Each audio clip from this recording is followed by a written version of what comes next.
In today's society, it's hard for people to keep their opinions private, especially in the highly political climate we find ourselves in here in the United States.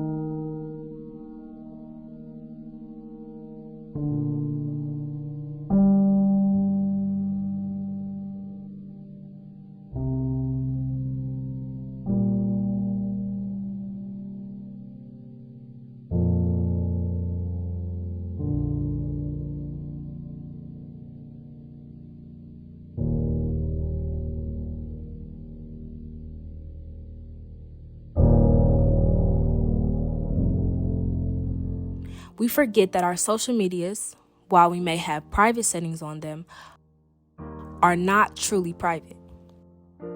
What we put on our profiles on those platforms can be seen by all kinds of people all around the world.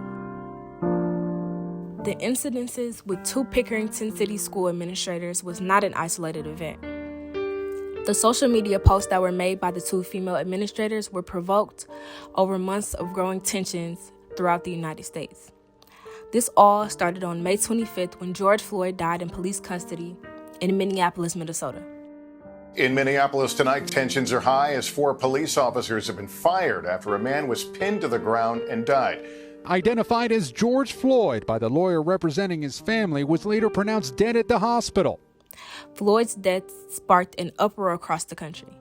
The next day, on May 26th, protests erupted in Minneapolis, Minnesota. Chaos and destruction in Minneapolis tonight as police officers and protesters clash over a man's death. On the 27th, the protests started all around the country. And by May 28th, the protests had reached Columbus, Ohio, which is about 25 minutes away from the Pickerington area where administrators were from. A little over a month into the protests in Columbus, in early July, Damika Bates posted a picture of her daughter next to anti-police graffiti at a local protest in downtown Columbus and posted the pictures both to her Facebook and Instagram. Bates' Facebook post made it to a local pro-police Facebook group where it sort of blew up, and then it got lots of attention in the local community. Then the school board found out. Bates was an assistant principal at one of the elementary schools in the district and had recently been promoted to principal of the school. But because of her post, the school board voted to reverse the promotion. The next incident occurs in September. Ruth Stickle, another principal at a Pickerington elementary school, received a disciplinary letter because of some of the highly political comments on a different Facebook post. These posts included, quote, "Black Lives Matter is a leftist lie," unquote, as well as, quote, "He is a criminal," quote, comment on a post regarding a memorial scholarship in George Floyd's honor. There were also some conspiratorial posts made regarding Vice Presidential-elect Kamala Harris. Stickle also said, quote, "Kamala Harris wants to make the United States a communist nation," unquote, and, quote, "Dr. Anthony Fauci should be charged with murder," unquote, stating, quote, "His little president, Barack Obama, and the Fauci lab in Wuhan is cooking something up," unquote. There has been an uproar in the Pickerington area because of the unequal treatment of Bates and Stickle's punishments. Some people feel that the district set an unfair injunction and then didn't follow through with it when it came to Stickle.